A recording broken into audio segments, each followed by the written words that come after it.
Assalamualaikum warahmatullahi wabarakatuh. My name is Asma binti Hassan. For my part, I will introduce what is anti-foaming agents. What is anti-foaming agents? The terms anti-foam agents and defoamer are often used interchangeably. Commonly used agents are insoluble oil, polydimethyl siloxanes, and outdoor silicone, certain alcohol, stearates, and glycol. The anti-foaming agents is a chemical additive that reduces and hinders the formations of foam in an industrial process by altering the surface tensions of a solution. This additive is used to prevent the formations of foam. It is also added to break the foam that has already been formed. This is also called a defoamer. In applications of food industry, anti-foaming agents are added to food and beverage applications to prevent foaming, which can slow down product productions or produce a less than favorable product from market. Anti-foaming agents are used in fried foods such as potato chips and various fried snack foods. Anti-foaming agents are also used in the fast food industry for fried chicken, chicken nuggets, and French fries.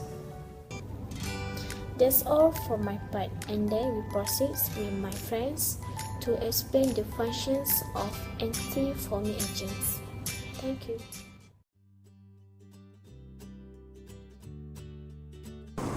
Assalamualaikum warahmatullahi wabarakatuh.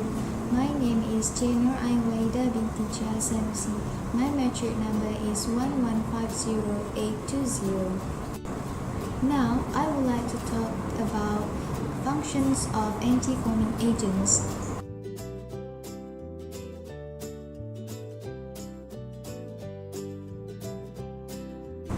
What are the functions of anti-foaming agents in foods? First, its functions is inhibits the formation of foams on the surface of liquid by reduce the surface tension. Second, it also maintain and improve the quality or safety of product by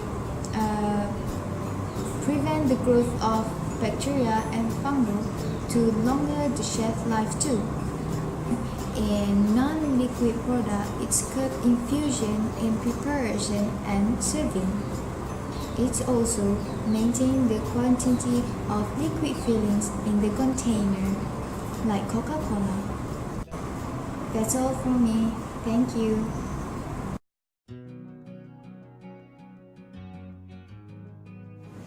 Assalamualaikum warahmatullahi wabarakatuh. My name is Siti Hawa Naimah binti Mahiran, and my metric number is 1150800. Today, I'm going to tell you about the types of classification of anti-foaming agents. Anti-foaming agents are also known as defoamers. So, for the first one is the oil-based defoamers. The oil-based defoamers have an oil carrier. The oil might be mineral oil, vegetable oil, white oil, or any other oil that is insoluble in the foaming medium, except for silicone oil. These defoamers contains a wax or hydrophobic silica to boost the performance.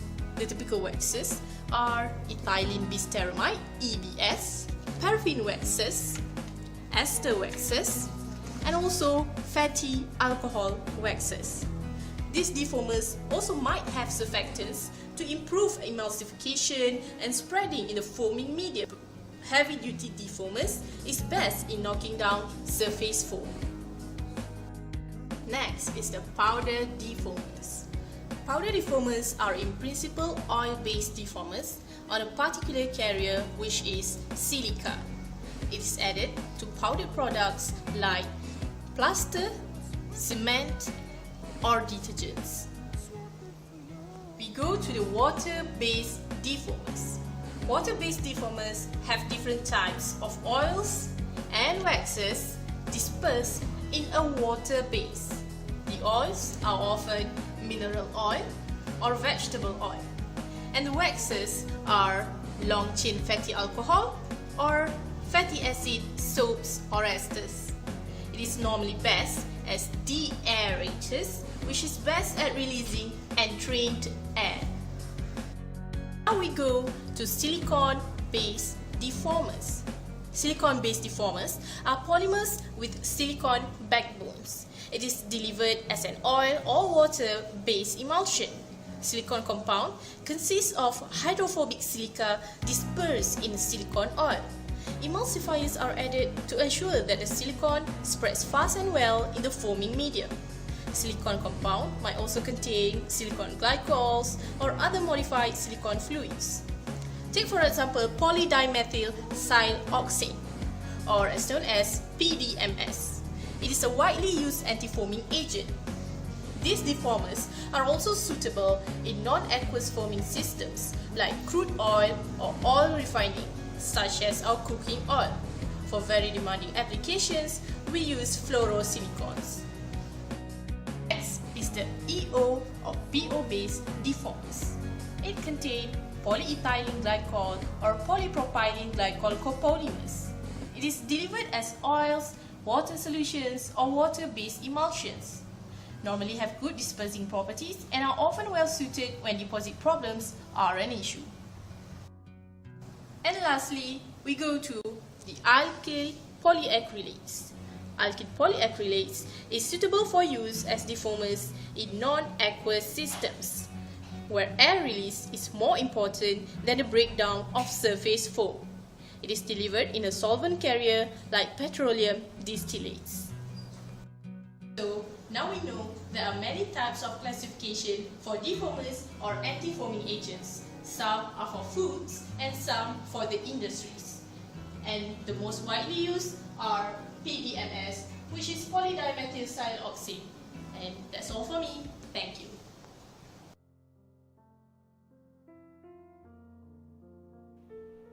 Hi guys, Assalamualaikum warahmatullahi wabarakatuh. My name is Fatin Nadia binti Zamri with matric number 1150745.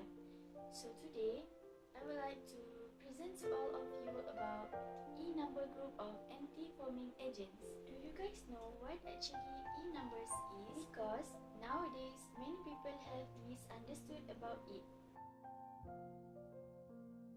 E numbers are number codes for food additives and usually found on food labels.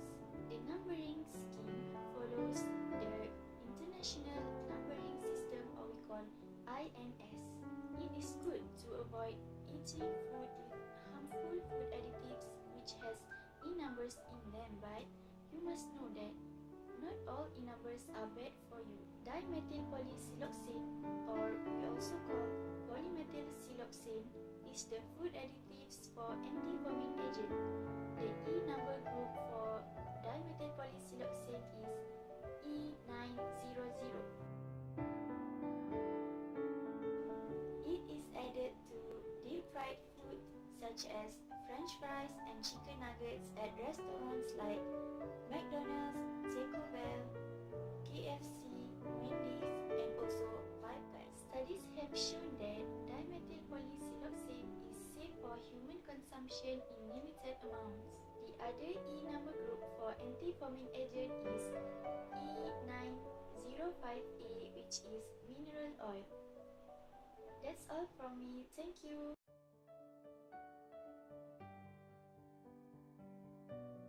You guys feel eager to know more about anti-foaming agent? And now, I'm Nurshami Becher Zaidi. I'll proceed to the additional information about anti-foaming agent.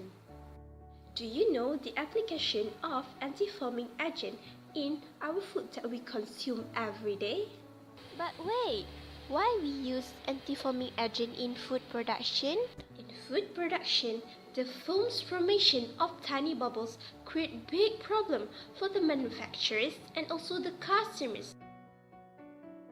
That's why it is so important to take control of unwanted foams that produce in food production.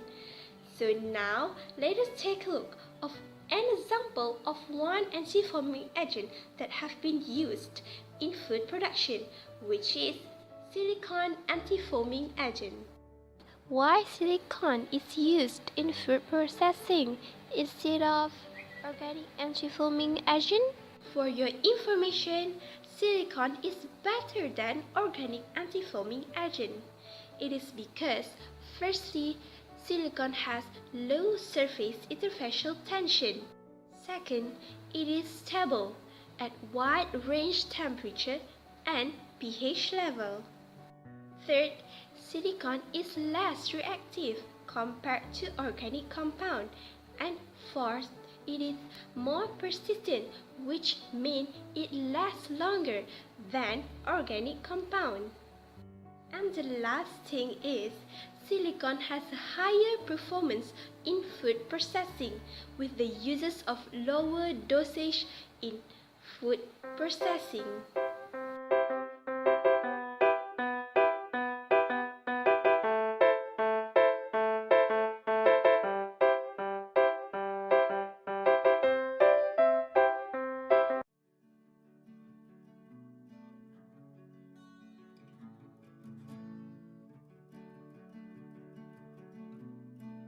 So, we have learned about anti-foaming agents.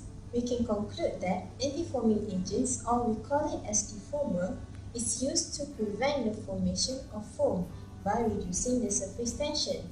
It is also added to break the foam that is already formed. There are many types of anti-foaming agents. For example, water-based defoamers, oil-based defoamers, powder defoamers, or alkyl-based defoamers. Anti-foaming agents are added to food to prevent foaming, which can slow down the production of product. For example, silicone-based defoamers is used in cooking oil to prevent foaming while deep frying. Research shows that there are no adverse side effects on health, so it is safe for us to consume the food that has been added with anti-foaming agents. So that's all from my group. I hope that you get the benefits from watching our video. Thanks for watching and Assalamualaikum.